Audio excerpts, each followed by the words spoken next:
Having a domestic violence protective order against you changes everything. Where you can live, who you can see, even if you can see your kids. And if you don't challenge it fast, the order can stick around long after the case is over. I'm Nana Knight, a criminal defense attorney here in California, and I help people remove protective orders that should have never been granted in the first place. This video walks you through the exact process to challenge a domestic violence order, what the court actually looks for, what evidence matters, and how to give yourself the best shot at getting it lifted. Because if you handle it right, you don't have to live under these restrictions forever. So who can ask to remove the order? A domestic violence restraining order usually has two roles. There is the protected person, the person that the order is meant to protect, and there is the restrained person, the person who is ordered to stay away from the protected person. In most cases, the restrained person is the one who wants it lifted, but the protected person can also ask the court to change or end it. And here's what you cannot do. If you are a friend, a parent, a sibling, someone trying to help, you usually cannot walk in and file to remove it on your own. It typically has to come from one of the two main parties.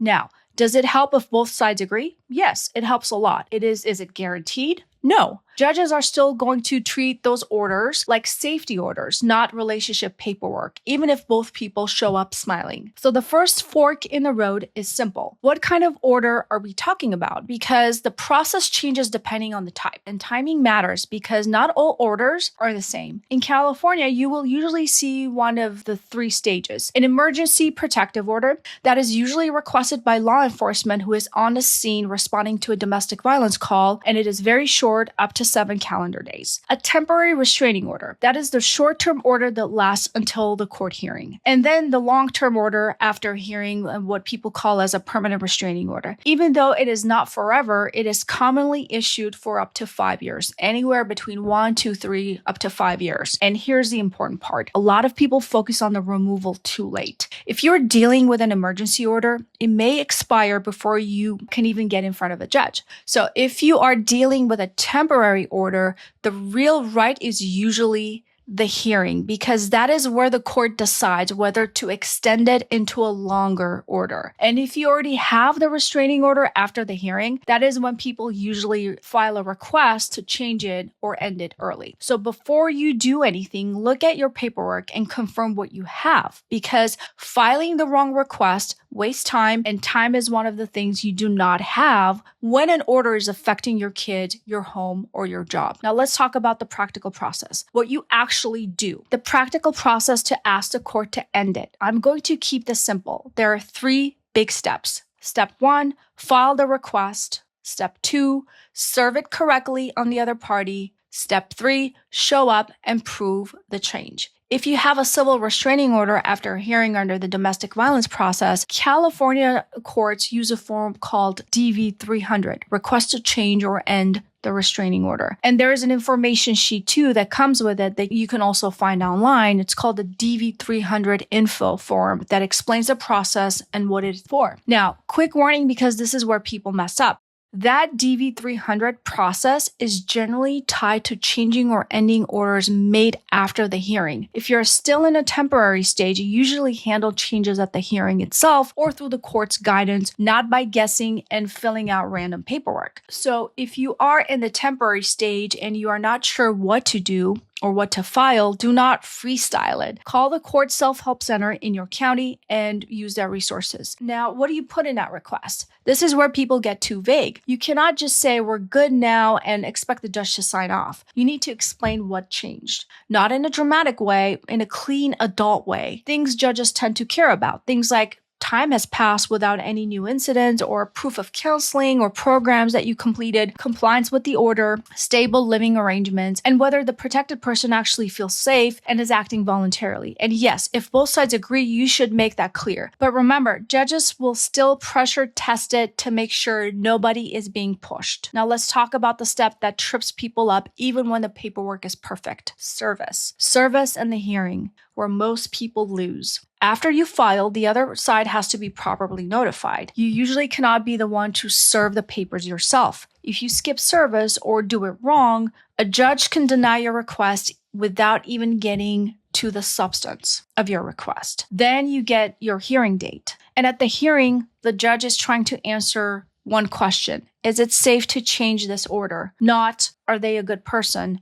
Not, do they love each other? Safe. So if you show up and your entire argument is, I promise it won't happen again, that is weak. If you show up with specifics, proof of compliance, proof of change, and a calm explanation, that's stronger. If kids are involved, expect extra caution because courts treat child safety as its own category. And here is another thing people do not see coming. Even when a domestic violence restraining order expires, some custody, visitation, or support orders can keep living on unless the judge changes them. So if part of what you want is to change the custody or visitation terms, you need to talk to a family law attorney about that piece and get advice on how that works in your county. Now, we need to address the other big fork in the road because not every protective order is a family court domestic violence restraining order. Some are criminal protective orders, and those are a different animal. If it's a criminal protective order, it's different. If it's a protective order that was issued by a criminal case by a judge who's presiding over a criminal matter, that is typically a criminal protective order that's issued either during your arrest or after the case has already been filed against you. And these are common in domestic violence prosecutions, and judges often issue them early in a criminal process, usually at the arraignment stage. And here's the key point. Even if the protected person wants contact, that doesn't automatically change the judge's order. The order belongs to the court. So a request to modify a criminal protective order usually has to be addressed in criminal court, and the process often involves the attorneys that are involved in the case. In Santa Clara County, the judges want to hear from the protective party or the alleged victim in the case before they change anything in the order. That is why you will hear people say you need to go through the DA, or you need to talk to the defense attorney, or you need to calendar the case in front of a judge. The exact steps vary by county, but the takeaway is the same. Do not assume the family court domestic violence restraining order process applies in a criminal case. Now, let's answer the question people are afraid to ask. What if the judge says no? What happens if the judge denies your request? If the judge says no, the order stays in place. That does not mean you are doomed forever. It usually means the judge is not convinced the risk is gone yet, or the request was not supported the way it needed to be.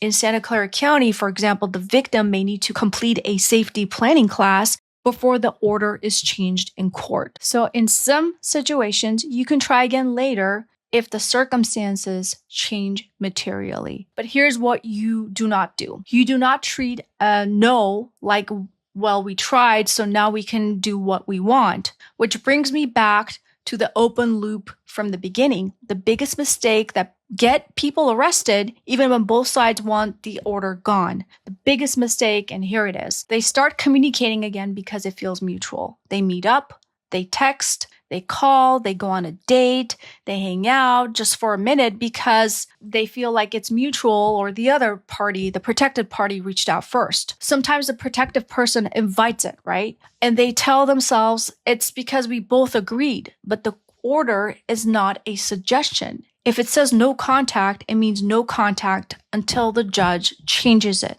or lifts it. So violating a protective order can be a new criminal case all by itself. In California, it could be grounds for a new misdemeanor charge against you. And it can also destroy your credibility when you go back to court asking for the order to be lifted. So the smartest way to get it removed is boring, but it's more effective. Follow it perfectly, file the request the right way, serve it correctly if it's a domestic violence restraining order in civil court, show the judge real change, and that is how you win this. So let's do a quick recap.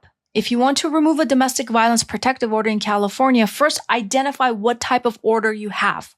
Is it a civil domestic violence restraining order? Is it an emergency, temporary order after a hearing?